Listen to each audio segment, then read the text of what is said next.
gran biodiversidad generada en el planeta por el cambio climático acontecido después de la glaciación de Burma propició una evolución del ser humano en todos los órdenes, llegando incluso a fijarse un fenotipo e idioma vascos hacia el sexto milenio antes de Cristo.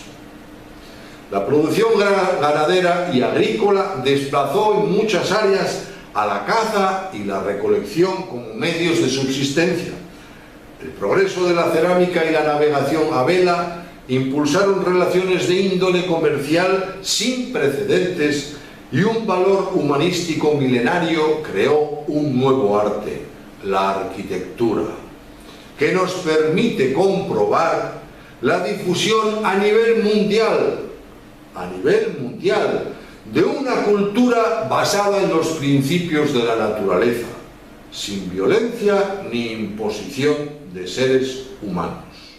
En zonas aledañas a los ríos proliferan asentamientos calificables como pequeñas ciudades más que grandes pueblos, aunque subsista la población familiar aislada, tal y como ha llegado hasta nuestros días en el caso de los caseríos vascos, pazos galegos, montes de Asturias, masías de Cataluña, casas del País Valencià, Islas Baleares, llanuras de Andalucía o villas de la Toscana italiana. Tampoco se abandonaron las moradas en las cuevas, demostración evidente de que reevolución no implica destrucción ni abandono de modos pretéritos. El progreso tecnológico desarrolló el telar, el horno de pan y la alfarería. Además del ámbar, mármol, obsidiana y marfil, se trabajan metales como el oro, la plata, cobre y estaño. El arte refleja casi todos los aspectos de la vida cotidiana y la figura de la mujer sigue siendo preponderante. Tan solo en el yacimiento volcánico de Vinca, la eminente arqueóloga lituana Marija Gimbutas recogió más de 2000 estatuillas del sexto milenio antes de Cristo. También se rescataron numerosos objetos con signos diversos que se cree forman parte de una escritura pictográfica. Desde el Valle del Indo a la península ibérica, los yacimientos muestran unidad cultural, pero las complejas divisiones espaciotemporales establecidas por los arqueólogos, a nuestro modo de ver, nos distraen de lo esencial, de lo humanístico. Marija Gimbutas, sin embargo, estableció el concepto Vieja Europa para, textual, la cultura preindoeuropea, una cultura matrifocal y probablemente matrilineal, agrícola y sedentaria, igualitaria y pacífica.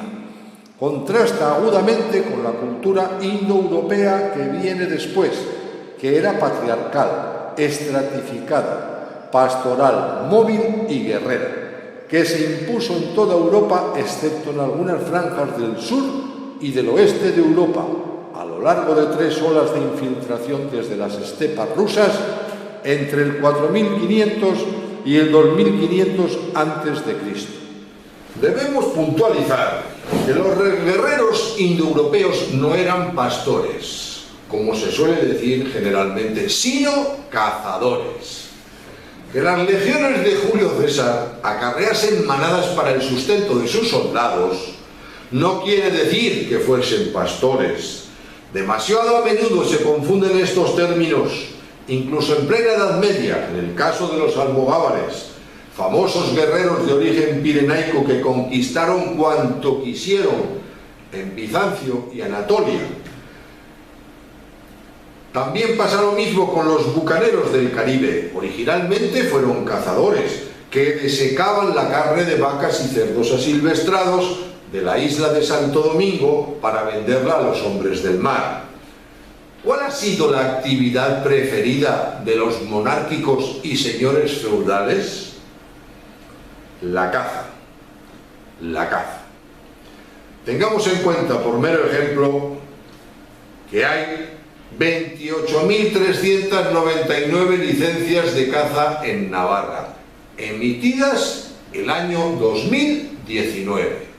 Dicho esto, no existe ningún arqueólogo que pueda contradecir, basándose en excavaciones, las conclusiones de Nicolás Platón, director del Museo Arqueológico de Heraklion en la isla de Creta. Textual: su cultura parece haber sido básicamente igualitaria, pacífica, próspera y jovial. Sus ciudades carecían de muros defensivos y en su arte no se aprecian escenas de violencia. Asoma una cultura basada en la celebración de la vida.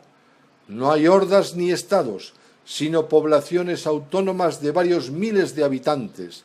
Se conoce la metalurgia, pero no se aplica para fabricar armas. Su culto está guiado por mujeres y la descendencia pasa por línea femenina, pero no hay dominio sobre los hombres, sino igualdad entre los sexos. A este respecto, las concepciones actuales de las etnias Mosuo en China, Yanomami y Yecuana, entre otras de Sudamérica, coinciden con la de los vascos, apellido vinculado a leche casa, y portugueses, vinculación del apellido con la madre. Los términos echandra y echejaun, señora y señor de la casa, utilizados en fueros medievales vascos, se corresponden con lo que podemos ver actualmente en la concepción vital de los vascos no civilizados. Respeto igualitario entre familiares y vecinos, no sólo respecto a su género sexual, sino a su edad. Nadie se impone ni se aplican por la fuerza las concepciones tradicionales. El respeto sincero genera una cierta jerarquización basada en la trascendencia social o el conocimiento, habiendo quedado reflejado en conceptos como agintari, auzapeza, burukide, burusagi, jabea, maisu, nagusia, etc. Es imprescindible desligar esta calificación por méritos sociales de la estratificación civilizada, basada en la sumisión hacia el más poderoso. En los ajuares de sepulturas individuales de necrópolis, cistas e hipogeos, podemos observar la estratificación social de méritos, aunque el hecho de que solo se hayan localizado restos de 5 personas en el túmulo irlandés de Newgrange y 31 en el dolmen burgalés de la Cascaja sugiere que tal vez hubo ya algún tipo de jefatura religiosa o civil. Sin embargo, debemos recordar al gran investigador Adolf Schulten, quien, sintetizando costumbres de épocas posteriores, aunque de raigambre prehistórica, dijo, textual: los iberos, amantes de la libertad, que no aceptaban un jefe, sino a lo sumo en caso de guerra y por corto tiempo. La jefatura selectiva entre los vascos estuvo incluso en las primeras dinastías pirenaicas y ha llegado hasta nuestros días, puesto que quien más sabe es el dirigente de los trabajos vecinales o auzolanak. La permanente evolución pirenaica desencadenó el fenómeno campaniforme en la península ibérica, con ajuares tan antiguos como los dolménicos de las Arnillas en Burgos, fechados por radiocarbono 14 en 4575 años antes de Cristo. Por su similitud humanística con los fenómenos de Cucuteni, Vinca, Creta, Malta y Egeo, podemos enmarcarlo dentro de la vieja Europa e incluye metalurgia no férrica, idioma y escritura propios, además de una floreciente ganadería, agricultura y especialización artesanal. Se desarrollarán asentamientos que bien podemos calificar como ciudades y atribuirlo a extranjeros. Implica desconocer la importancia del arte rupestre levantino, tanto como la proliferación anterior de megalitos que demuestran la solidez de la sociedad que les dio vida. Este es el caso, por ejemplo, de los yacimientos famosos de Largar, Atalaya, Motillas, Montelábar, Villanova y Los Millares. Se cultivaba trigo, cebada, habas, lentejas. La cabaña ganadera estaba constituida por cabras, ovejas, bóvidos y équidos, de los cuales no solo se extraerían carne y pieles, sino que se obtendrían numerosos recursos secundarios como leche, queso, estiércol, tracción y carga. Asimismo, la caza de ciervos, jabalíes, bóvidos y ovinos salvajes tuvo un peso sustancial en la dieta. La presencia de marfil y cáscaras de huevos de avestruz en los yacimientos costeros indica la existencia de redes comerciales que llegaban al Atlántico y el norte de África. La opinión predominante acerca de su dilatada expansión europea es que se trata de difusión comercial debido a la calidad, lo cual implica reconocer la existencia de una sociedad pujante. Poseer algo de una cultura considerada superior es demostración de superioridad, tal y como podemos comprobarlo en muchas etnias actuales denominadas primitivas. Es lógico pensar que sucedería como en épocas posteriores, razzias enfocadas al pillaje y toma de esclavos, similares a las de Agamenón, Alejandro Magno, Julio César, vikingos y almogávares. También éxodos de grupos medianos como los alanos, sajones, escandinavos y francos, que implicarían conquista de territorios y exterminio de los varones indígenas. Tal y como fueron atraídos por el resto de las comunidades de la vieja Europa, los gentillac, los indoeuropeos, muchos o pocos, en varias oleadas de diverso calado, vinieron del este hacia Iberia fascinados por la riqueza de su sociedad y trayendo un nuevo modo de vida, la guerra. Recordemos que escritores tan antiguos como Heródoto, del año 484 al 425 a.C., hablan del mítico macroincendio en los montes Pirene, que hizo correr ríos de metales por la península. También es preciso señalar que los ajuares de los enterramientos iberos más antiguos, datados del 800 a.C., no suministran evidencia de jerarquización social hereditaria ni elementos de la guerra como medio de vida. De la misma forma que los conquistadores Yamaya de Centro Europa eran inhumados con vasos campaniformes, los peninsulares eran enterrados con puñales, puntas de lanza y otros objetos metálicos que indicarían cierta relevancia social. El ser humano es gregario, que significa ser proclive a vivir en grupos y dejarse guiar por líderes. Del mismo modo que se llegó en ciertas zonas a los grandes poblamientos por evolución local, también creemos que algunos vascos tendrían tendencia a la estratificación del poder social, pues los andikis no fueron implantación de parte foránea, sino evolución local del concepto social parentelar o tribal.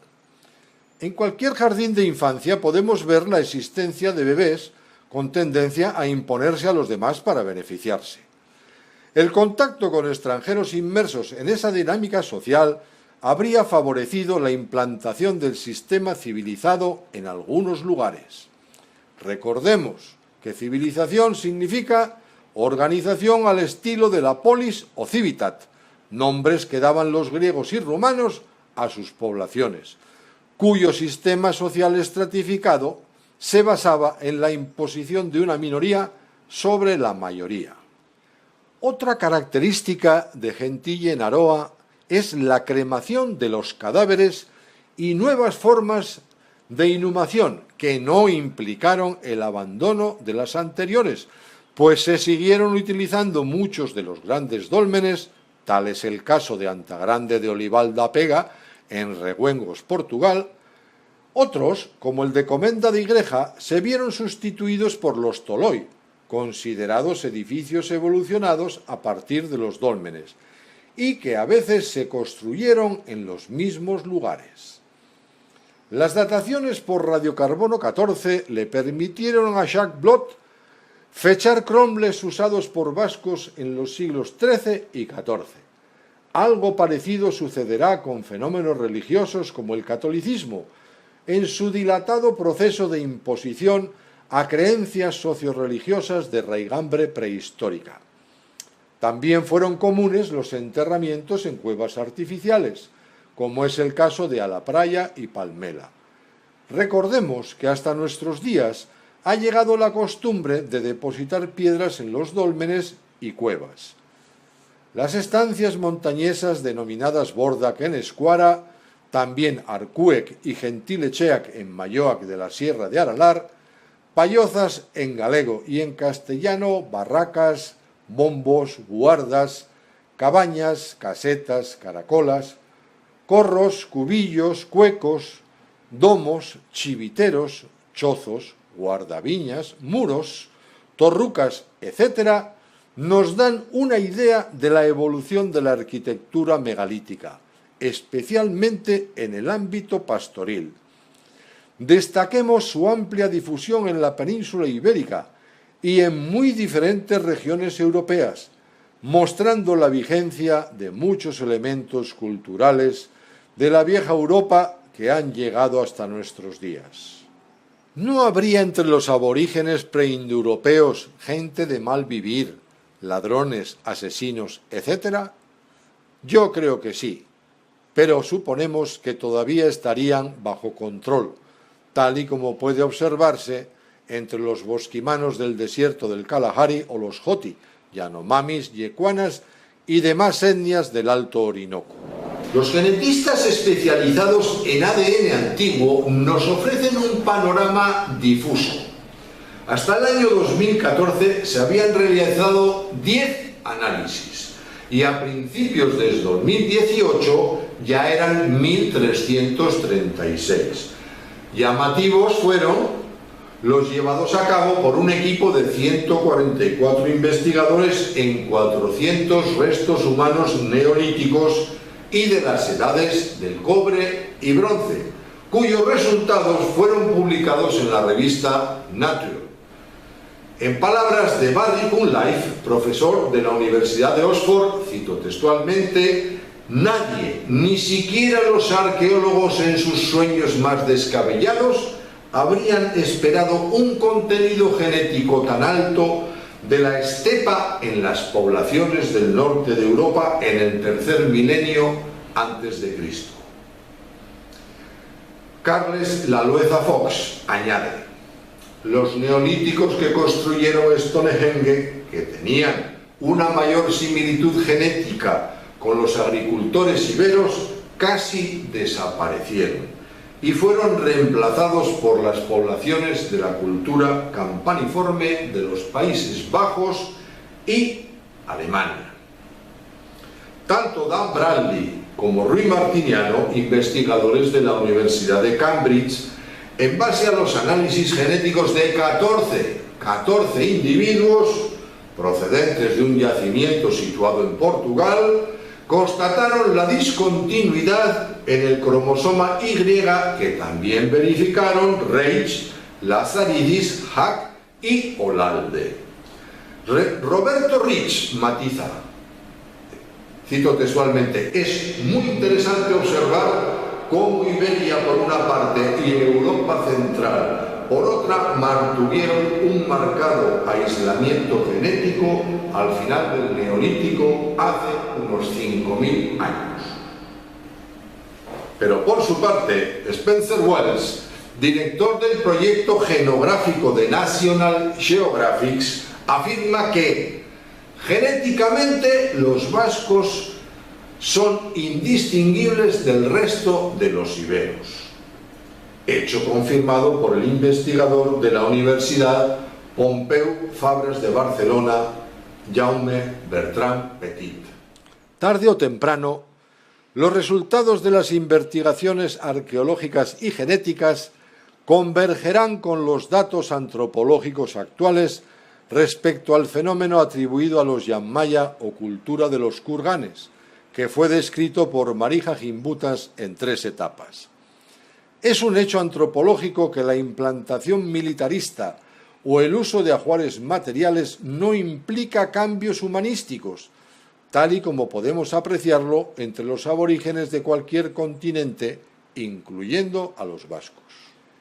Los romanos estuvieron presentes en los Países Vascos, pero sus concepciones sociohumanísticas no prevalecieron. Por ejemplo, a ningún panadero le ha dado por matar a su padre para quedarse con la panadería, como hicieron tantos emperadores, reyes, duques, papas, obispos o cardenales para poseer sus cetros. Claro que debemos tener en cuenta que la cuestión está en litigio, porque los aborígenes europeos siguen civilizándose. ¿No se suele decir actualmente «viviré de mis padres hasta que pueda vivir de mis hijos»? En la memoria vasca quedan suficientes indicios de aculturación con gentes foráneas.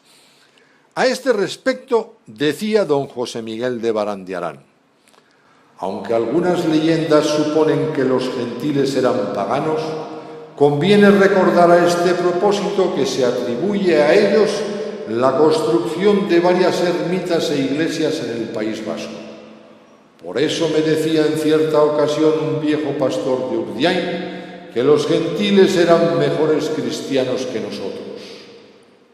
La vinculación legendaria con cuevas, dólmenes, cronles y menires evidencia la coexistencia con extranjeros llamados Gentillac, Basajaunac, Mairuac y Elchuac, etc.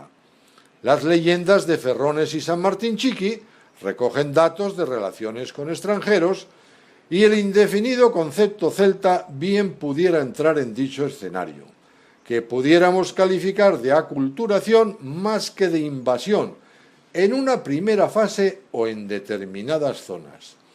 Habiendo tierra para todos, ¿por qué pelear? En la península ibérica no tenemos constancias arqueológicas ni antropológicas de guerra entre aborígenes y extranjeros durante la Edad de los Metales. Tendremos que esperar hasta la invasión de los cartagineses y romanos para certificar la plena existencia de dicho modo de vida.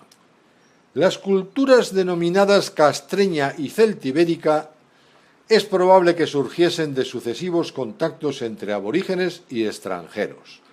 La implantación, principalmente en zonas de pastoreo, de más de 400 grandes esculturas zoomórficas talladas en piedra y denominadas berracos, como los casos de Mingorría en la provincia de Ávila, Miqueldi en Durango de Vizcaya o los de Argañán e Irueña en la de Salamanca, pueden ser prueba de lo dicho. Ni las complejas clasificaciones de los arqueólogos ni los controversiales datos de los genetistas deben distraernos de lo realmente importante, de lo vital. El ser humano evolucionó coordinado y en armonía con la naturaleza hasta que los indoeuropeos, kurganes o mayas, que vivían de la guerra y el sometimiento de seres humanos, se apropiaron de las culturas del Valle del Indo y de la que Marija Gimbutas denominó Vieja Europa.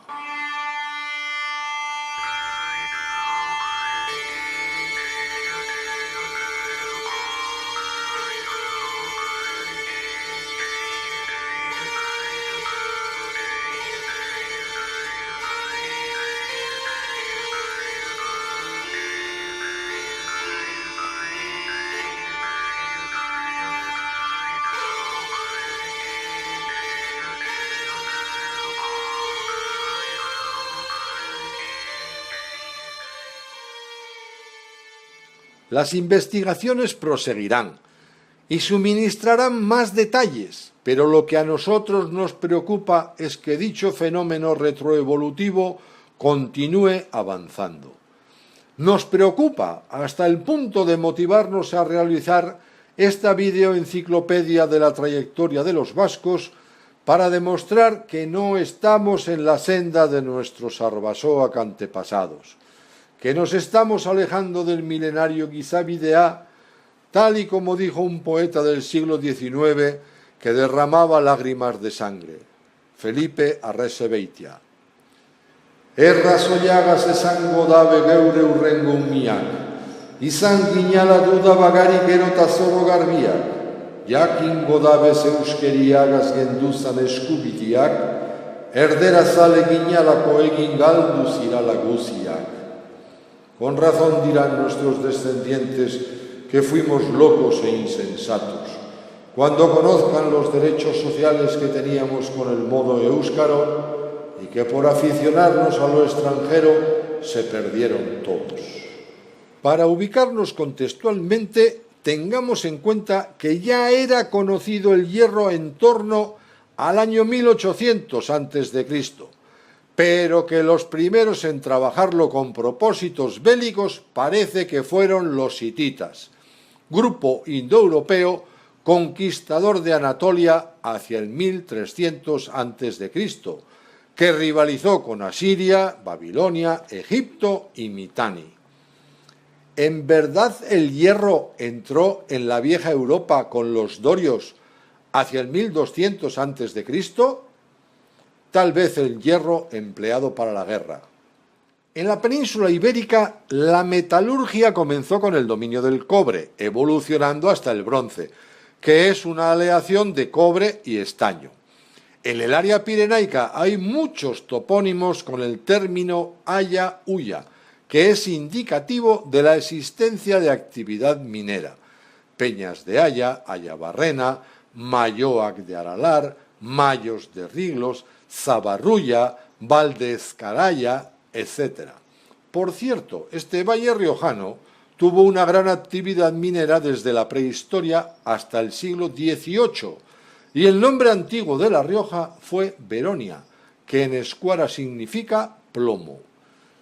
Tanto el nombre del hierro Burni como el de Ferrería, Ola, Fragua, Sutegui, Cilar, Plata, Urre, Oro, Verón, Plomo y otros elementos vinculados a la metalurgia del hierro son nativos, no son indoeuropeos, lo cual sugiere que el proceso también fue local.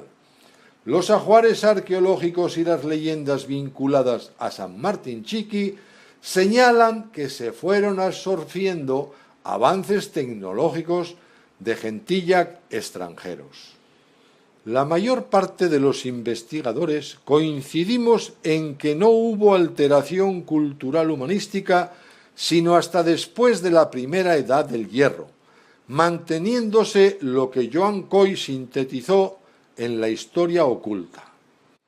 La relación entre unas poblaciones y otras era pacífica, al igual que ocurre con el Neolítico. No existe a lo largo de milenios el menor rastro de saqueo o invasión.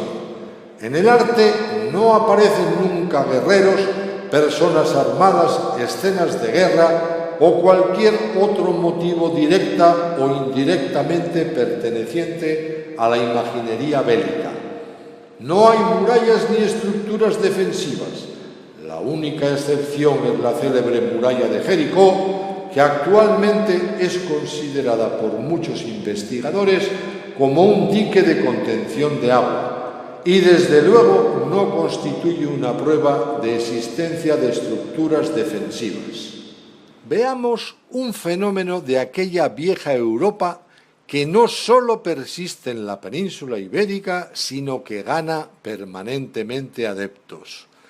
Quede bien claro que torero es un tipo de arte vinculado al mundo pastoril que no tiene nada que ver con los mataores de toros, como ellos gustan denominarse.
¿Recuerdan ustedes el área geográfica en la que se sitúan 305 de los 317 yacimientos de arte paleolítico?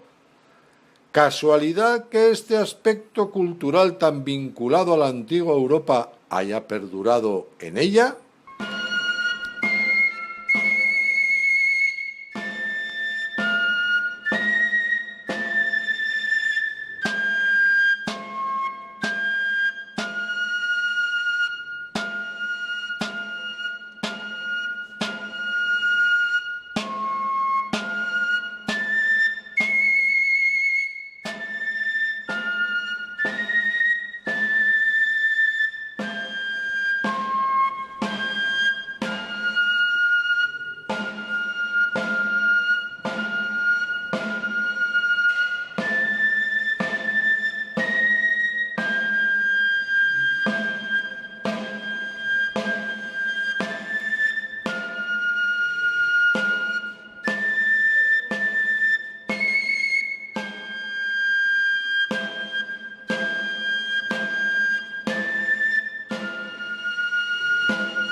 Ante las diferencias de criterios sostenidos por arqueólogos y genetistas, debemos quedarnos con lo importante: el intercambio que hubo con extranjeros.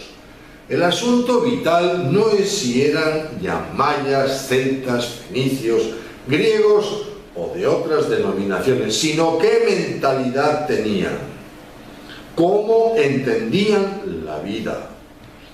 No somos los únicos que opinamos que al principio hubo migraciones de grupos indoeuropeos presionados por otros más belicosos, que buscaron establecerse en zonas menos conflictivas, manteniendo relaciones cordiales con los aborígenes hasta el punto de mezclarse genética y culturalmente. Posteriormente llegaron los exploradores con motivación comercial, y ese aliciente desarrolló las primeras colonias de fenicios y griegos, aportando mejoras tecnológicas y la jerarquización civilizada, muy diferente a la de mérito, destacando los resultados que se dieron en el foco denominado ibérico. En una tercera etapa, nuestros Arbasoak comenzaron a ver la otra cara de la civilización: la cruz, la muerte, la guerra como forma de vida, la sumisión por encima de la cooperación, la fuerza bruta por encima de la inteligencia, el egoísmo por encima de la solidaridad, la violencia por encima del amor. Nos conviene olvidar que vivimos en esa civilización. Si te ha parecido bien nuestro trabajo, por favor, ayúdanos a difundirlo.